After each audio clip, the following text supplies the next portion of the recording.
जय हिंद दोस्तों, कैसे हैं आप सभी लोग। मैं हूं आप सभी लोगों का दोस्त संचित। और दोस्तों, आज की इस वीडियो में हम लोग बात करने वाले हैं निफ्टी एंड बैंक निफ्टी में अगेन एक और लैकलस्टर दिन जैसा हमारे सामने जो गया है।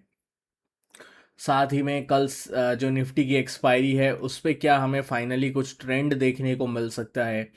इंडिया विक्स क्या कहानी कह रहा है और यूएस ईरान को लेकर क्या जो सिचुएशन है वो इस वक्त पूरे ग्लोबली चीज़ें जो है वो चल रही हैं। तो सारी चीज़ें इस वीडियो में डिस्कस करने वाले हैं। तो दोस्तों, वीडियो शुरू करने से पहले चैनल को सब्सक्राइब कीजिएगा, बेल आइकन को दबाइएगा और इस वीडियो का लाइक एम हम रखते हैं लगभग 1500 लाइक्स, जो कि आप पूरा कर ही देंगे। तो चलिए, अब ज़्यादा टाइम वेस्ट ना करते हुए वीडियो को शुरू करते हैं। देखिए, सबसे पहली चीज़, अगर मैं बात करता हूँ ग्लोबल मार्केट्स के बारे में, तो ग्लोबल मार्केट्स फ्राइडे के सेशन में भी स्ट्रेंथ के साथ बंद हुए थे। और उसके बाद यूएस ईरान को लेकर जो खबरें वगैरह आ रही थी कि डील वगैरह हो सकती है, उस चीज़ को लेकर जो है काफ़ी पॉजिटिविटी चीज़ें चल रही थी। उसके बाद जो है यूएस प्रेसिडेंट डोनाल्ड ट्रम्प की तरफ से ये बोला गया कि वॉशिंगटन जो है वो अभी सेमी नेगोशिएशन जो है वो कर रहा है तेहरान के साथ, और इकोनॉमिक प्रेशर माउंट होने का वेट करेगा। मतलब डोनाल्ड ट्रम्प ने क्लियर कर दिया है कि यूएस को कोई जल्दबाजी नहीं है, मतलब किसी थर्ड चैनल से भी डील करने को लेकर। वो इस नेगोशिएशन पीरियड को लंबा खींचने दे सकते हैं। वो जो है इस नेगोशिएशन पीरियड का जो टाइम है, इस बीच जो है बहुत सारी चीज़ें जो है वो चेंजेस वगैरह कर सकते हैं। तो ये डेफिनेटली बाज़ार को पसंद नहीं आया, क्योंकि अगर आप क्रूड ऑयल देखो तो आज भी क्रूड ऑयल 2-3% ऊपर ही है ओवरऑल अगर हम देखें। और डेली टाइम फ्रेम पे भी अगर हम देखते हैं तो जो लो लगा था क्रूड का 7100 के आसपास एमसीएक्स पे, अगर आप देखो तो वहाँ से उठ के जो है 7500 के आसपास आ गया है। ये सारी चीज़ें इस वक्त ग्लोबल मार्केट्स में डेफिनेटली हमें चलती हुई दिखाई दे रही हैं। बाकी चार्टिंग प्लेटफॉर्म की अगर मैं बात करता हूँ तो आप 915 का प्लेटफॉर्म यूज़ कर सकते हैं। काफ़ी अच्छे और बढ़िया हमें ऑप्शंस जो है इसमें देखने को मिल जाते हैं, और एक ही स्क्रीन के ऊपर आपको चार्ट, लाइव टिकर, साथ में ऑप्शन चेन और ओपन इंटरेस्ट एक ही स्क्रीन पे सब कुछ देखने को मिल जाता है। और मल्टीपल चीज़ें जो है आप यहाँ पे ऐड भी कर सकते हैं, हीट मैप वगैरह और स्ट्रैडल, स्ट्रैंगल, न्यूज़, ये सारी चीज़ें आप देख सकते हैं। इसका बेनिफिट उठा सकते हैं आप। अगर आप 915 में अकाउंट ओपन करते हैं तो डेफिनेटली इसका फ़ायदा उठाइएगा। खैर, अब अगर बाज़ार की तरफ आएँ, चार्ट्स की तरफ आते हैं, तो आई थिंक सुबह भी टेलीग्राम ग्रुप अभी तक आपने ज्वाइन नहीं किया, डिस्क्रिप्शन में लिंक है। मैंने आपको जो भी लेटेस्ट न्यूज़ या सेटअप वगैरह रहता है वो मैं अपडेट करता रहता हूँ। मैंने आपको बोला था कि रेंज बनी हुई है वही 530, 540, 610, 630। ठीक है, पूरे दिन बाजार ने क्या किया, हाई आज का था 610, 620 के आसपास का। डाउन साइड में जो लो था वो अराउंड था 520, 530 के आसपास का। तो ओवरऑल बाजार जो है वो एक रेंज में ही ट्रेड कर रहा था।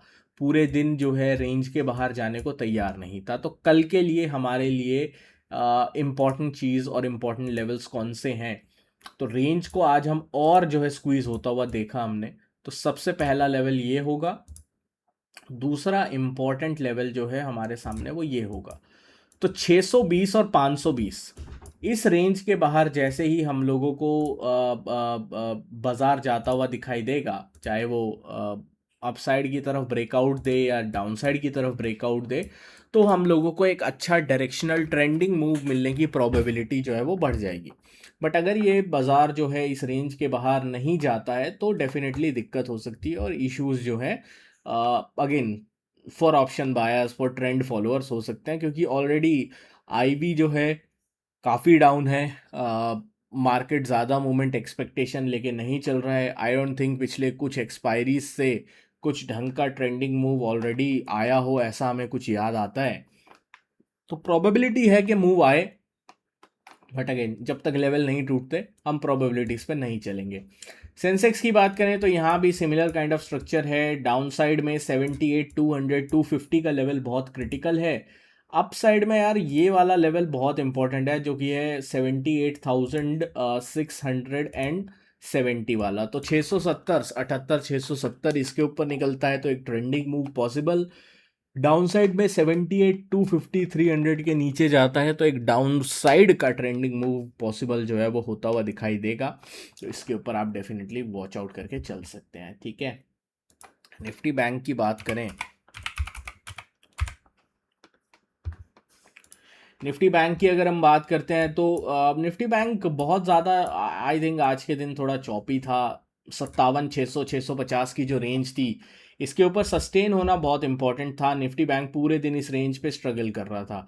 तो एक बार के लिए मैं सारे अगर लेवल्स और ड्राइंग्स वगैरह रिमूव करता हूँ तो निफ्टी बैंक में जो एक क्लियर कट डाउन साइड का लेवल दिख रहा है हम लोगों को, वो 57,550 से लेकर 57,480 का है, ठीक है। अपसाइड के अगर मैं क्लियर कट लेवल्स की बात करता हूं तो उसमें ये वाला लेवल बहुत ज़्यादा इंपॉर्टेंट है, 57,700 से लेकर 57,750। तो ये दो लेवल्स आपको बहुत ज़्यादा रिस्पेक्ट करने को देखने को मिल सकते हैं निफ्टी बैंक में। तो ये रेंज जब तक नहीं टूटती है आइदर साइड, हम लोग को एक ट्रेंडिंग मूव मिलने की प्रोबेबिलिटी कम ही रहेगी। जैसे ही आइदर साइड में रेंज ब्रेकआउट होता है हम लोगों को एक अच्छा ट्रेंडिंग मूव देखने को मिल सकता है। इसके ऊपर हम लोग नज़र रखेंगे। जानता हूँ अभी बाजार बहुत ज़्यादा लैकलस्टर है, बहुत ज़्यादा ट्रेंडलेस है। बहुत लोगों को जो है बाजार काफ़ी ज़्यादा बोरिंग भी लग रहा होगा, बट यही है भाई अभी के लिए। आई थिंक कुछ दिन अभी ऐसा ही रहेगा। सेकेंड हाफ ऑफ द अगस्त हम लोगों को फायरवर्क्स बाज़ार में देखने को मिल सकते हैं। किस साइड देखने को मिलेंगे उसके ऊपर स्टडी जारी है। टाइम साइकिल को लेकर मैं आपको अपडेट जो है वो कर दूंगा। नीचे डिस्क्रिप्शन में लिंक है हमारा ऑफिशियल टेलीग्राम ग्रुप, इसका आप बेनिफिट जो है वो डेफिनेटली उठा सकते हैं। Thank you so much for watching guys. जय हिंद, वंदे मातरम।